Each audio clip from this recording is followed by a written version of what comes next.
Good evening and welcome to a closer look. In this episode, we will be looking at second chance education provided by some educational institutions in the country. Operating for almost 15 years and equipping the human resource of the country is a locally owned education institution, Kumul Training Institute. Providing various TVET courses as well as diploma courses, Kumul Training Institute mainly supports grade 8, 10, and 12, giving the students a second chance to pursue their education or let alone the opportunity to study and find employment. In different many programs, of which TVET. More than 23 students this week graduated with certificates in business and TVET programs from the Kumul Training Institute. Director Max Kuri added that with the opportunity of receiving a certificate each, of the students can now go out into the real world and find better jobs to sustain their livelihoods. Present to witness the graduation ceremony were representatives from various districts, sponsors, parents and families of the students that graduated from the Kumul Training Institute, where they were awarded certificates for business and other TVET programs. Director for Kumul Training Institute, Max Kuri, said KTI will continue to educate and equip the future generation. He said the graduation was not only to award the students their certificates, but to remind them of how they can live their lives and become agents of change in developing the human resources. Parents, graduating students, and the sponsors, without you guys we couldn't come this far. With your presence we make things available. And this is our graduation day for you guys. Thank you for being with us in the last 6 months. This is certification graduates going out as MC1 and certificate level. But in October we will be having a big mass graduation for our diploma program and MC2 level. I think in the year 2023 we are having a bit of a 3-year 3 terms graduation in a year and sends out students in mass. Thank you for choosing Kumul Training Institute. We work partner with NCDC and other stakeholders to make the training happen. Nice meeting you guys and all of you. Representatives from various districts were given the opportunity to present the students with their certificates. We served as a training provider since 2009 and this time around it's 15 years. Delivering training in the fields of plant motor vehicle, TVET programs, business studies, NC1 certificate level to diploma in business studies. Previously we've been under national training councils for your information, but through the government of Papua New Guinea now they've abolished this national training council and other programs, other training institutes, other institutions that facilitate the training programs, but they all under one amalgamation that is directed to Office of Higher Education. Now we are working with the Office of Higher Education to deliver training from certificate as an existing point and with required credit points agreed to students and diploma. Director Kuri, upon congratulating the students, said that they are now equipped to go out and find jobs. Meanwhile, during the Business and TVET Certificate Graduation Program, Director for Kumul Training Institute, Max Kuri, highlighted that Kumul Training Institute is there to provide a second chance in education for students who have dropped out of high school. During the graduation of the Kumul Training Institute, Director Max Kuri highlighted that KTI has always believed in providing second chance in education for the youth. He said while the development of young people is important, upskilling the human resources of the country is one he said the country and other education institutions make a priority. Make sure that all youth must be educated skillfully in whatever capacity they can be, and they go out and help themselves in these challenging times and in challenging society that we go through with the difficulties in the economic problems and difficulties that we face. But let us all support each other. Students, you have come this far, and I think you've done well. Congratulations to you. With these papers, you can be able to further your studies as a certificate level, or if you can be able to find secure jobs for yourself, and you can have a living and contribute to your family and district, province, and country as a whole. He said many successful Papua New Guineans in the workforce, most of who have come through the Second Chance education program provided by Kumul Training Institute, particularly the grade 8, 10 and 12 dropouts. He said by educating the next generation of youth, KTI also plays its role in providing opportunities for ordinary Papua New Guineans and to give them a second chance in life. Without the assistance of the Tibet programs and Office of the Governor and other MPs, relevant bodies, we wouldn't come this far. As we know, school fees is something hard to, as a parent's component, hard to find in an easy way. So difficulty arises, and sometimes students go to schools, other times they do not go to school. Parents who are capable and able can send their students, but with the assistance of TVET programs like this one from the Office of Governor and Mospe South and other offices can be able to send students, and you guys are here. He added that many successful students from the institute every year eventually make it to universities to further their studies.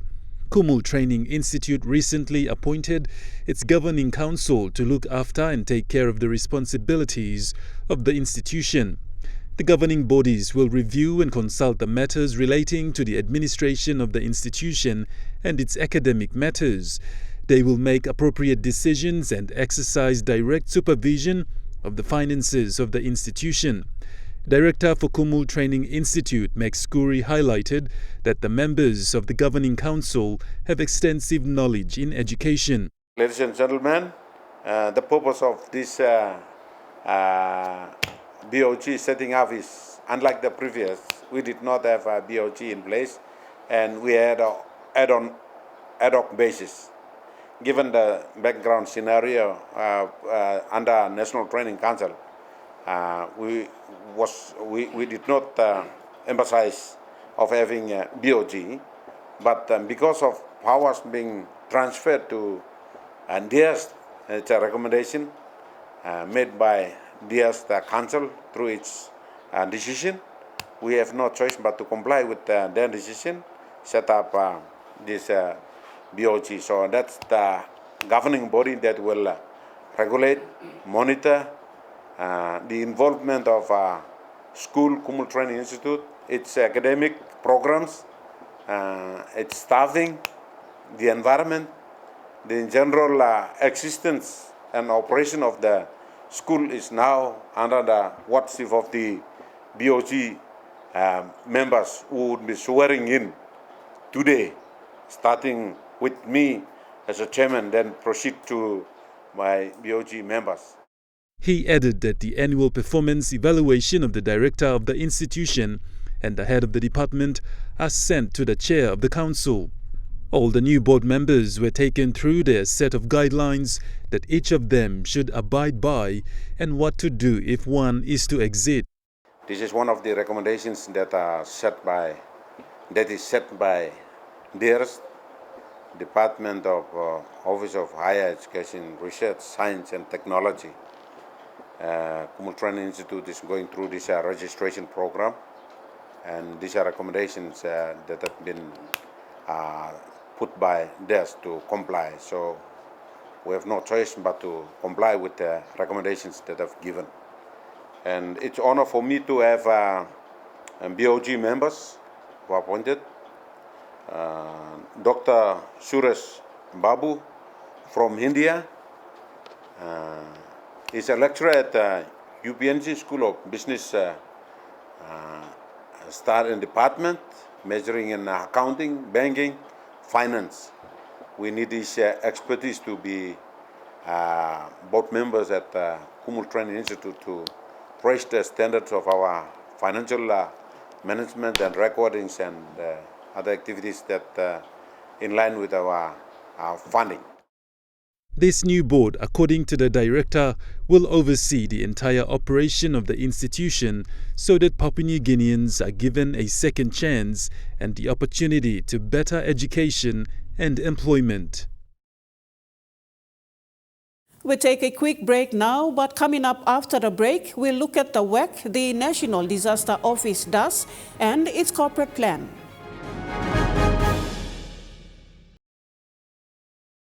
Welcome back to A Closer Look. With the aim to provide safe, sustainable and resilient communities in Papua New Guinea, the National Disaster Center recently launched its corporate plan for 2023 to 2027.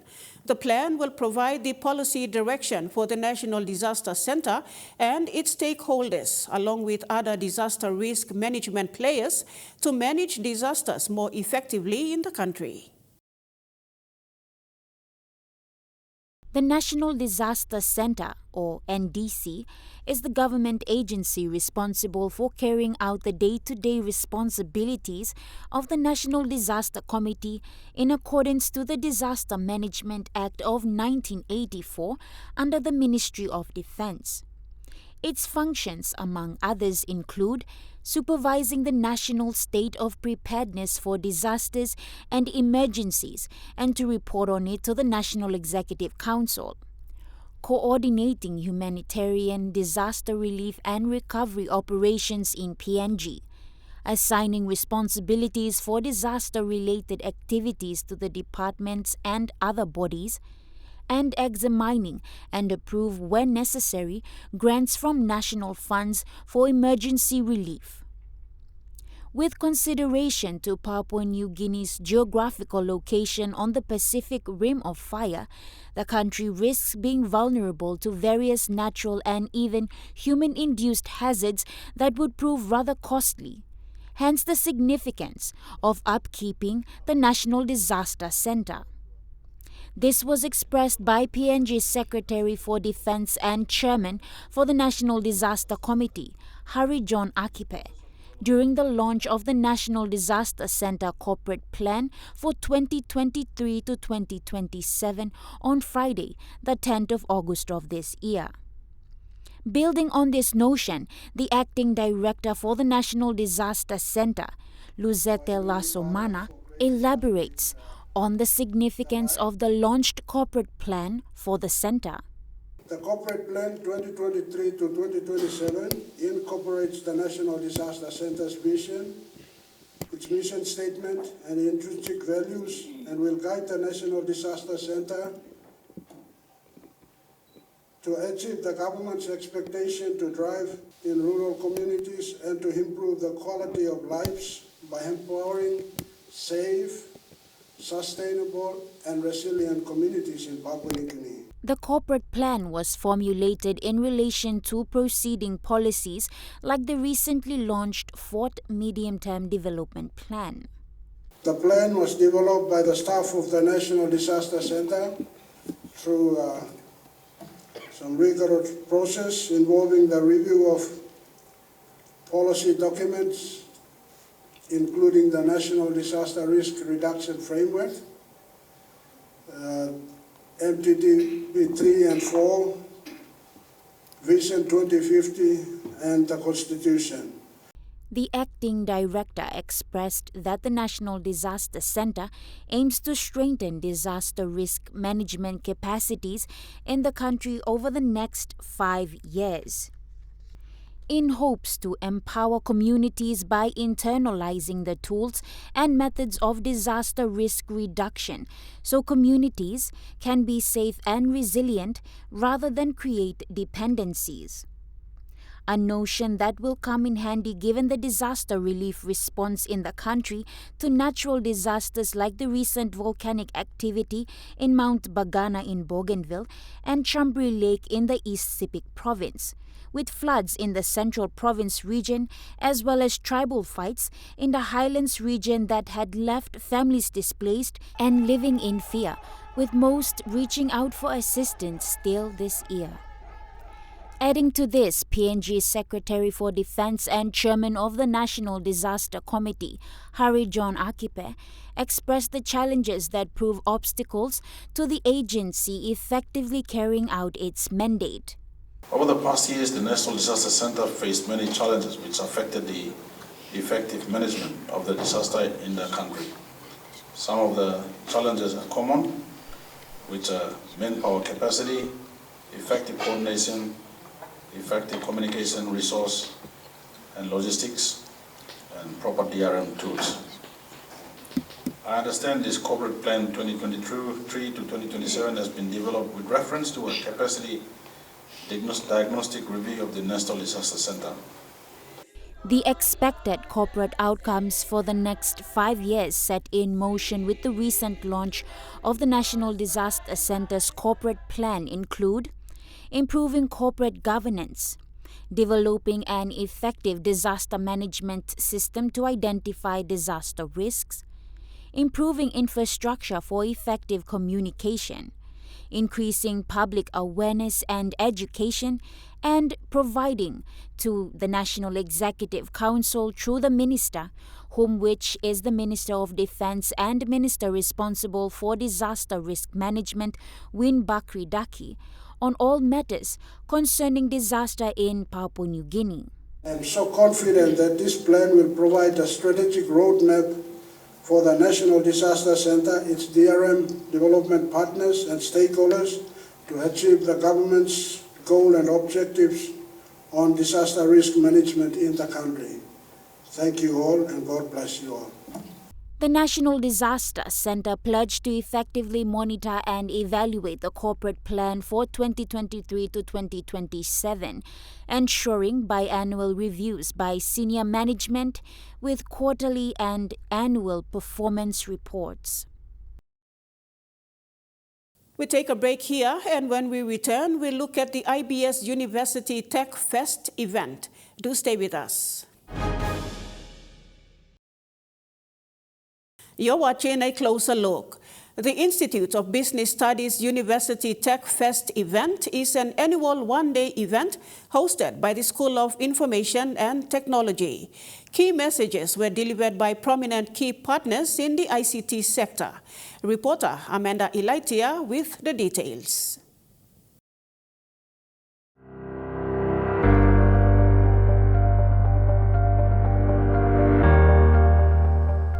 In a world that is rapidly evolving in terms of technology, the number of users has increased globally and in the country. This issue brings about the need for awareness and education on technology development to better teach the next generation of ICT developers on how to be wise users as well. The IBSU School of IT Tech Fest event serves this purpose. It is commemorated annually by IT students attending various secondary schools throughout Papua New Guinea. This week, a total of 8 schools within NCD gathered at the host university to participate in this educational event. Vice-Chancellor of IBS University, Ramachandran, explained the aspects of the Tech Fest event. So this IT Fest that provides that opportunity, both technical and non-technical. In technical, they are having 7 events and non-technical 8 events, totally 15 events they are going to organize today. Getting winning or success, that's not the matter. Participation in the event itself, that is the biggest achievement. Everyone, they cannot able to get winning of a first prize or second prize.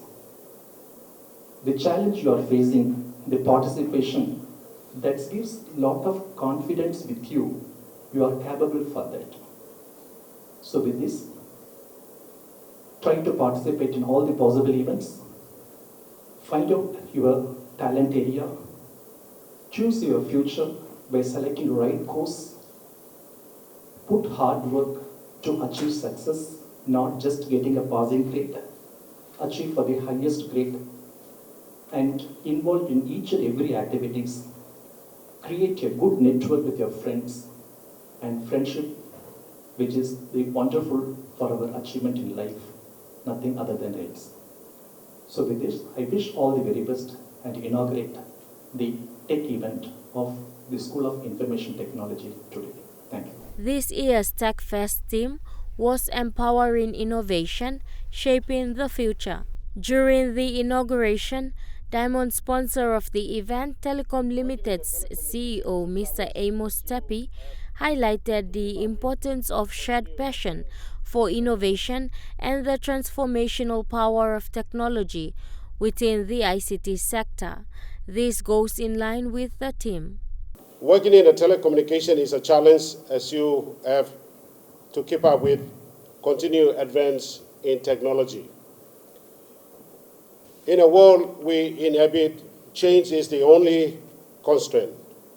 Technology evolves at a pace that challenges our very ability to keep up. We have witnessed the rise of artificial intelligence, a dawn of quantum computing, emerging technologies in the telecommunication, etc. The question is, we must ask ourselves, is that not whether we can keep pace with this shift, but how can we cope with the change? 100% owned telecommunications company, Telecom Limited has been operating for the last 65 years. Over the years, the company has kept up with the rapid advancement in technology, and it has been a learning and growing experience thus far. CEO Tepi reiterated on the journey.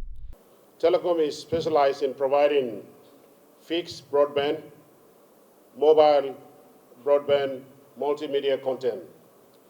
Telecom has about 5 subsidiaries business. President of PNG Computer Society, Jimmy Son, shared the same sentiments, while also highlighting Telecom Limited's human resource capacity. Telecom and its subsidiary is actually the largest because of the cross skills that they have. Now, when telecom started, you're talking about telephone lines, and then you start talking about some wireless connections. Those guys are more network engineers, technicians in an engineering field and telecommunication field. We don't call them ICT professionals. But most of them today cannot continue their work without additional skills because everything is evolving in the ICT field. So I would say that today, the largest employer with across the board ICT skills, not necessarily called ICT professionals, is actually Telecom and its subsidiaries. Furthermore, Mr. Tepi reminded the students to remember the power of ICT collaboration, as great ideas are often born from joining forces. Great ideas are often born from device perspective coming together. Engage in conversation. Share your thoughts and open yourself to new insights. Representing the Department of ICT at the event was the Secretary, Mr. Joseph Eledona. Mr. Eledona outlined the aspects of ITC use and abuse, which have become very common agendas in society today. He further explained the development of the ICT sector in the country. ICT, from my understanding of this, must begin at a young age. And we are really grateful that IBS is running the ICT school, and we would urge all other schools to introduce, and our government, our minister will be announcing certain things to ensure that ICT starts maybe at the secondary level. Because as the CEO of Telecom said, the future of this country and the future of the global stage is ICT. There is no doubt about it. So it's really humbling and wonderful to see all of you young people getting ICT as your keen interest, because this is the world going forward. With the development comes the aspects of the use and abuse of ICT. Mr. Eledona outlined some common dangers of ICT. And seeing the development of ICT worldwide, we'll be announcing certain things in relation to ICT and its use and its abuse. And the abuse of ICT is real. And the abuse of ICT is frightening. And all of this is looking at you people, the younger generation. So while our friends telecom and our mobile companies and our communication companies have introduced the mobile phone, which is very good, it also comes with the dangers because of ICT. And you all know what I'm talking about. Pornography is very rife. Cybercrime is very rife. And there in it are the dangers of ICT. But ICT also has very good positives out of it. Health, education, ID, business, SME business. So if we make full and good use of ICT, this country and the world will go further. The Tech Fest event is a forum where students from other universities and various schools can interact to display and challenge their knowledge and talent in IT under different educational activities.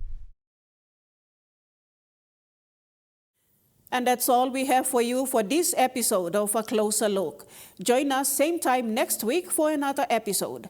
Until then, thank you for watching and have a pleasant evening.